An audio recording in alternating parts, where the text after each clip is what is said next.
Okay, I want you to imagine something. Imagine a world where you only have to give the government your information once. That's it.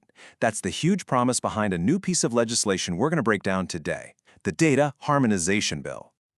I mean, we've all been there, right? You're filling out your name, your address, your date of birth, again and again and again for different services. It's a universal frustration, and it is the exact problem this new bill is setting out to fix. So what's the core problem here? Well, it's actually pretty simple. Our essential data is scattered all over the place. It's locked away in these separate, disconnected digital vaults across countless government agencies and even some private institutions. None of them can talk to each other. Now, this data chaos, it has very real consequences. You've got these fragmented systems that don't communicate, which leads to that endless form filling we all hate. But, it's so much more than just an annoyance. This fragmentation, and the bill itself points this out, opens the door to fraud. It leads to really poor data management, and at the end of the day, it just makes public services slow, clunky, and inefficient. Okay, so if these data silos are the problem, how do we fix it? Well, the solution this bill proposes is to build a kind of digital bridge, a central hub that's designed to connect everything. The core idea behind all of this is data harmonization. The best way to think about it is like creating a universal language for government data. See, right now, every agency is kind of speaking its own dialect. Harmonization is all about getting them on the same page, speaking the same language so that information can finally flow freely and be understood by any authorized system that needs it. And here it is. This is the engine that's going to make it all work, the National Data Exchange Platform. The bill sets this up as a brand new piece of public digital infrastructure. So you can basically think of it as a super secure digital highway for our information. So, how does this digital highway actually operate? Well, it's a pretty straightforward four-step process.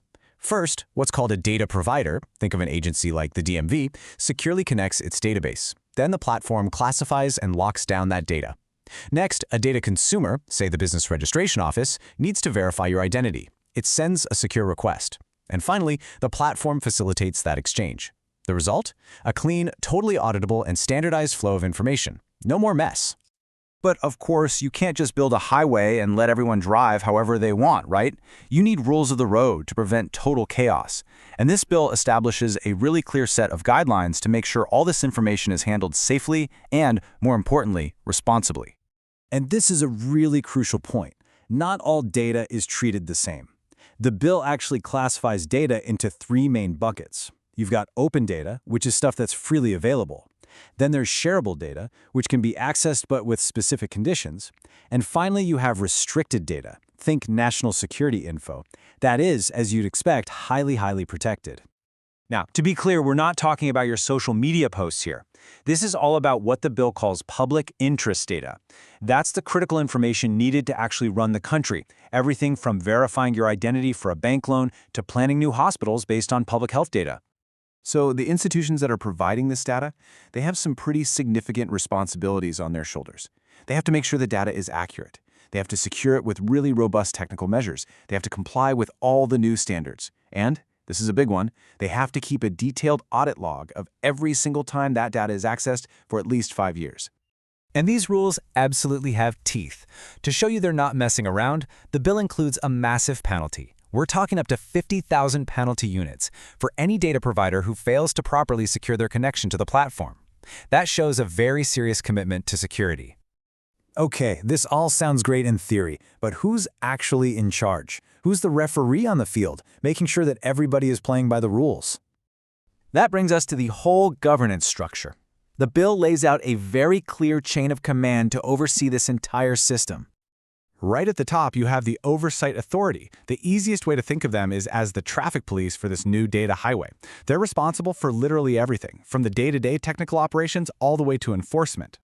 And their role is, well, it's huge. They're the ones overseeing the platform, writing the security rules, monitoring all the users, investigating any disputes, and even running public education campaigns to get everyone up to speed.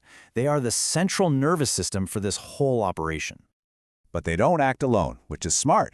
The authority is advised by a Data Harmonization Advisory Committee. And this is a board made up of experts from both the public and the private sectors, which ensures that a really diverse range of expertise is guiding all of their decisions. But what happens when something goes wrong? What if there's a dispute? The bill establishes this really powerful two-tiered system for justice. First, there's a dispute resolution committee to handle initial conflicts. But if a party isn't satisfied, they can appeal to the Data Harmonization Tribunal. And this is an independent body whose decisions carry the same weight as a high court judgment. That shows a serious commitment to accountability.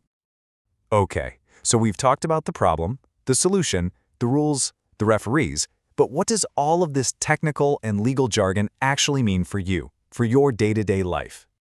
Well, the end goal really is simple, to make your life easier and safer.